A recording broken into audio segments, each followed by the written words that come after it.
سب دیکھنے اور سننے والوں کی خدمت میں محبت برا السلام عرفان میں خاص ہمارے ساتھ ہے خاصا ویکنڈ پہ کیا اپڈیٹ ہے. لیکن جو سب سے پریشانی کی بات اس وقت چل رہی ہے وہ ہے جناب گرمی کی وجہ سے جو حالات ہیں اٹلی میں، اسپین میں، جرمنی میں اور یورپ کے مختلف ممالک سے کوئی اچھی خبریں نہیں آ رہی. خاصا بھی یہ تو اگر بارش وغیرہ نہیں ہوئی تو لمبا ہی کام ہو جائے گا. دیکھیں جی، لمبا کام جو ہے کافی زندگی جیسے کہنا چاہیے ٹھہر گئی ہے. اور اب جو برٹش کولمبیا میں آگ لگی ہے اس میں 20,000 افراد جو ہے وہ بے گھر ہو گئے ہیں وہاں پہ. اور آپ نے بھی دیکھی ہوگی برٹش کولمبیا کی آگ، جس طرح جنگل ہیکٹر سے ہیکٹر جو ہے وہ جل گئے اور مسلسل آگ قابو پانا جو مشکل ہو رہا ہے. تو محلہ اور اسی طرح یہی دریاؤں کا حال ہے کہ وہاں پہ سب سٹاپ ہو گیا. جرمنی جیسا ملک جس کے اندر جمعے کو شام 6 بجے کے بعد جو ایلکاوے ٹرکس ہیں ان کو سڑک پہ آنے کی اجازت نہیں ہوتی سنڈے کی شام تک 6 بجے تک، تو وہ بھی کھول دی گئے ہیں اس لیے کہ ٹرانسپورٹ دوبارہ سامان دینے سے جانا ہے لوگوں کا. اگر دریا کے ذریعے نہیں جا سکتا تو پھر یہ کہ ٹرکوں پہ جائے گا. اس لیے ویکنڈ پہ پابندی اٹھا لی گئی تھی کہ بھائی ٹرک جو ہے وہ ڈرائیو کر سکتے ہیں، اور پورے جرمنی کے اندر ٹرک جو ہے انہوں نے ڈرائیو کیا. تو بہرحال موسم کی وجہ سے یہ ساری صورتحال جو ہے بگڑتی چلی جا رہی ہے. جرمنی کے لحاظ سے تو جو واقعہ لائپزگ میں ہوا تھا وہ کافی پریشان کن تھا. بعض اخباروں نے جرمن حکومت نے تو روس پہ الزام نہیں لگایا تھا، لیکن بعض اخباروں نے یہ لکھ دیا تھا کہ یہ روس کی کارستانی ہے، جس کے اوپر رشین امبیسی نے کافی سخت نوٹس کیا یہاں پہ جرمنی میں جو امبیسڈر ہے روس کے.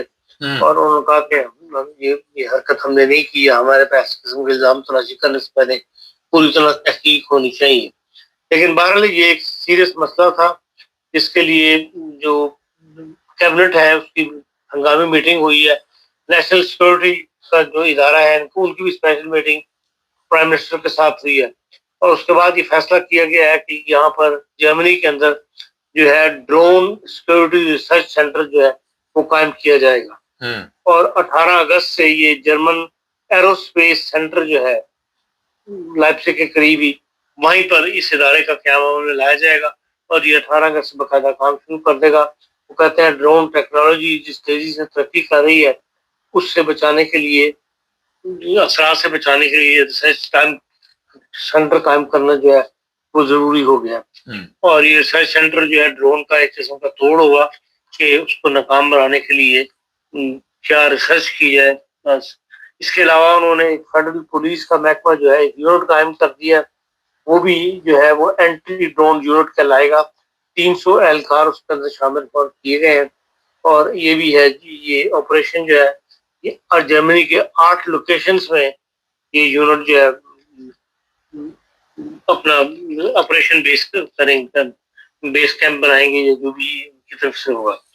تو یہ بھی ایک کام، لیکن اس کے باوجود کل رات جو ہے وہ رومانیہ اور بلغاریہ کی سرحد کے قریب جہاں پر مین گیس کا وہ اسٹیشن ہے جس سے بلکان ممالک کو مختلف لائنیں بھی آگے جاتی ہیں گیس کی، وہاں پہ 1 کلومیٹر سے دور جو ہے وہ ڈرون جو گرا آ کے، اور وہ پھٹا تو نہیں جس وجہ سے نقصان تو نہیں ہوا ابھی، لیکن بہرحال ان کھیتوں تک وہ ڈرون پہنچنے میں کامیاب ہو گیا اور اس سینٹر سے 1 کلومیٹر پہلے وہ گر گیا. اب اس گرا کس وجہ سے ہے یہ تو نہیں پتہ لگا کہ بھائی آیا کچھ پھیلا ہو گیا تھا ان کی طرف سے جو اس کنٹرول کر رہے تھے یا، لیکن بہرحال سل خان کھڑے ہو گئے کہ یہ معاملہ جو ہے لائپزگ اور یہ بلغاریہ تک نہیں جائے گا، یہ مستقل ایک ریسرچ ایک مستقل طرز سری جو ہے یہ ایریا بنا رہے گا. کہا جو بلغاریہ پہ گرنے کی بات جو کرنے والے ہیں وہ بھی روس کو الزام لگا رہے ہیں کہ روس جو ہے وہ اپنے یوکرائن جنگ کی وجہ سے اپنے پاؤں پھیلاؤ جو ہے وہ بڑھا رہا ہے اس ایریاز کے اندر. اس کے اندر کیونکہ رات بھی یوکرائن کے اندر جو ہے روس نے کافی بمباری کی ہے، 13 بندے ہلاک ہوئے ہیں، 90 آدمی جو ہے وہ زخمی ہوئے ہیں. تو بس یہ اس قسم کی خبریں جو ہے کہہ سکتے ہیں یورپ میں ہے. جنگ اگر پھیل جاتی ہے جس طرح ابھی وہ شاید اب روس کے علاوہ کس سے ڈر رہا ہے، جرمنی کو یا جس طرح ڈرون یہاں پہ آ رہے ہیں، اور کون ہو سکتا ہے آپ کے خیال میں؟ دیکھیں جی منہ سے اقرار نہ بھی کرے لیکن سب کو اندر کو اپنا اندر کھانا تو حکومتوں کو پتا ہے کہ یہ کرنے والے کون ہیں. رپورٹس بھی ان کے پاس ہوں گی لیکن دوسرا نام نہیں لیا جا رہا اس طرح اوپنلی. لیکن یہ ہے کہ الرٹ بہرحال ہو رہے ہیں کہ یہ روس کی نیت صحیح نہیں ہے اور یہ ہر مطلب آنے والے دن میں کوئی نہ کوئی نئی گیم جو ہے وہ ڈال رہا ہے اور اپنا قدم جو ہے وہ بڑھا رہا ہے. اس لحاظ سے ہر انسیف ہو رہا ہے یورپ اپنے آپ کو انسیف تصور کر رہا ہے. فرض کریں خان صاحب اگر روس آگے بڑھتا ہے اور یہ یورپ کے اوپر بھی حملہ شروع کر دے جس طرح کچھ رپورٹیں پچھلے دنوں میں جاری ہوئی تھی، کیا دیکھتے ہیں یورپ اس حالت میں ہے کہ اس کا مقابلہ کرے گا؟ اور امریکہ تو جب تک ٹرمپ صاحب ہیں ان پر تو ویسے نہیں اعتماد کیا جا سکتا. لیکن یورپ بہرحال اپنے پیروں پہ جتنی جلدی ممکن ہے کھڑا ہونے کی کوشش کر رہا ہے. لیکن ایسے بھی حالات نہیں ہے کبھی ایک دو مہینے میں یا روس جو ہے حملہ کر دے گا. لیکن بہرحال دونوں اپنی جگہ الرٹ ہے، وہ اپنی کاروائیاں بڑھا رہا ہے. یورپ والے بھی اپنے آپ کو سیو کرنے کے لیے پہلے سے زیادہ کوششوں میں مصروف ہے اور ضرور نہیں کہ ہر کوشش جو ہے اس کا اعلان بھی کرے یورپ. لیکن بہرحال اب یہاں پر تمام ممالک اس معاملے میں یورپی یونین کے الرٹ ہیں اور اپنی کوششیں جو ہے وہ اس ڈائریکشن میں کر رہے ہیں کہ اگر ہم پر حملہ کیا جائے تو ہم نے کیا سیفٹی کرنی ہے. خضر ٹرمپ صاحب کو کس جگہ پہ آپ کھڑا دیکھ رہے ہیں اس وقت؟ اگر فرض کرے کوئی ایسی گڑبڑ ہو جاتی ہے تو امریکہ یورپ کی مدد کے لیے آئے گا یا؟ دیکھیں ٹرمپ صاحب تو مشکل حالات میں پھنسے ہوئے ہیں خود بھی اپنے طور پر، عمومی طور پر بھی اور بیرونی طور پر بھی. اور آپ نے دیکھا کہ کس طرح جو امریکہ کے وہ اسرائیل کے وزیر صاحب ہیں انہوں نے بھی ان کو آنکھیں دکھا دی اور ان کو وہ پلان ان کا ماننے سے انکار کیا ہے اور یہی کہا کہ ہم حماس کے اوپر یقین نہیں کر سکتے جب تک حماس ہماری ناقابل یقین ہے، اس لیے میں اپنی آرمی جو ہے واپس نہیں بلاؤں گا. جبکہ پلان کے اندر جو پیش کیا تھا ٹرمپ صاحب نے اس کے اندر تو انہوں نے کہا کہ روس جو ہے وہ ہم نے اسرائیل جو ہے کوئی حملے وغیرہ نہیں کرے گا، اپنی آرمی علاقے سے واپس بلائے گا. لیکن کل رات تو اس نے اسرائیل کے وزیر نے صاف کہہ دیا کہ بھی ہمارے لیے نا حماس کا قابل یقین ہے، اس لیے ہم یہ اپنی آرمی واپس نہیں بلا رہے. تو اس لحاظ سے ان کو بیرونی طور پر بھی دھچکے لگ رہے ہیں اور اندرونی طور پر بھی ان کی جو پوزیشن دن بدن کمزور ہوتی جا رہی. جو انتخابات کا وقت قریب آ رہا ہے، جو مٹی انتخابات ہونے، تو ان کی اپنی پوزیشن جو ہے ٹرمپ صاحب کی کمزور ہے اور اب ان کے بیان میں کمزور نہیں رہا. اس لیے ٹرمپ صاحب جو ہے وہ خود مشکلات کا شکار ہے اور وہ اپنے آپ کو سنبھال لیں. کیونکہ کمانڈر جو وہاں کل تو جو خبر جاری ہوئی تھی وہ باقاعدہ امریکن کمانڈر چیف کی طرف سے جاری ہوئی تھی کہ بھائی ہم لڑائی کے لیے مطلب سود مند نہیں ہے حالات کہ امریکہ جو ہے وہ مختلف جگہوں پر لڑائی اس وقت لڑے. اس کا مطلب یورپ یہ جواب ہی سمجھے ان کی طرف سے کہ اگر کچھ ہو گیا تو کوئی شے نہیں آنی ادھر سے مدد نہیں آنی. دیکھیں جب اس نے ایک دفعہ کہہ دیا ہے کہ بات اوپن ہو گئی ہے کہ بھئی ان کے پاس ہتھیاروں کی کمی ہو گئی ہے یا میزائل کی کمی ہو گئی ہے اس جنگ کے بعد، یہی روس چاہتا تھا اس لیے وہ خاموش رہا کہ بھئی یہ جنگ ان کی ایران کی بڑھتی رہے اور زیادہ سے زیادہ اسلحہ کا ایران امریکہ کا استعمال ہو جائے. اب وہ خود کہہ رہے ہیں کہ ہمارا اسلحہ تو چھوڑ گیا ہے، تو خدا نہ خواستہ اگر کوئی ایسا حملہ ہو جاتا ہے روس کی طرف سے تو بظاہر تو یہی نظر آتا ہے کہ بھئی امریکہ کے پاس اتنا نہیں ہے کہ وہ یورپ کی کوئی مدد کر سکے. جب وہ کہہ رہے ہیں کہ ہم نے جو تائیوان کے لیے اسلحہ رکھا ہوا تھا وہ بھی ہمارا ختم ہو گیا، تو پھر ظاہر ہے کہ ان کو اپنی جنگ خود ہی لڑنی پڑے گی یورپ والوں کو. اس لیے وہ کہہ رہے ہیں کہ اسلحہ ساز فیکٹریاں جو ہے وہ اس وقت یورپ میں بہت تیزی سے کام کر رہی ہیں، اسلحہ وغیرہ جو ہے وہ بنا رہی ہیں. اور بلکہ یہ بھی سوال اٹھا تھا یورپ یہاں پہ پچھلے ہفتے یورپی یونین میں کہ برطانیہ کے ساتھ اسلحہ مت خریدا جائے یا برطانیہ کو آرڈر نہ دیے جائے. 105 بلین کا جو آرڈر دیا جا رہا تھا اس میں کچھ آرڈر برطانیہ کو بھی جا رہے تھے. ان کا جب برطانیہ ہمیں چھوڑ کر چلا گیا یورپی یونین کو تو ہم کیوں ان کو فائدہ پہنچائیں؟ کیوں نہ یورپی یونین کے اندر جو فیکٹریاں بنی ہوئی ہیں یا جو ادارے بنے ہوئے ہیں اسلحہ بنانے والے ان کو فائدہ پہنچنا چاہیے. تو یہ بھی ایک سوالیہ نشان بنا ہوا ہے کہ بھئی برطانیہ نے اس بات کو بڑا مائنڈ کیا ہے کہ بھئی ظاہر ہے کہ خاص فیکٹری سے بہت بڑی انکم ہوتی ہے حکومت کو، وہ فائدہ پہنچتا ہے. تو وہ انہوں نے کہا کہ ہم جب یورپی یونین میں دوبارہ آنے کی ہماری ارادہ ہے تو پھر ہم سے کیوں ایسا سلوک کیا جا رہا ہے. لیکن بہرحال ابھی تک تو یہی ہے، کبھی یورپی یونین نے یہی کہا کہ ہم، یورپی ممالک نے یہی کہا ہے کہ ہم فیصلہ کوئی نہیں کیا، لیکن یہی سوال انہوں نے کہا ہے کہ ہم نے اسلحہ جو ہے وہ برطانیہ سے نہیں لینا، نہیں بنوانا۔ ہاں صاحب، ایک سوال بڑا اہم ہے کہ روس بھی تو اندر سے کمزور ہوا اس وقت، کیونکہ اس کے اپنے حالات بھی جنگ کی وجہ سے کافی پریشان ہوئے ہیں، وہاں پہ لوگ پریشان ہیں۔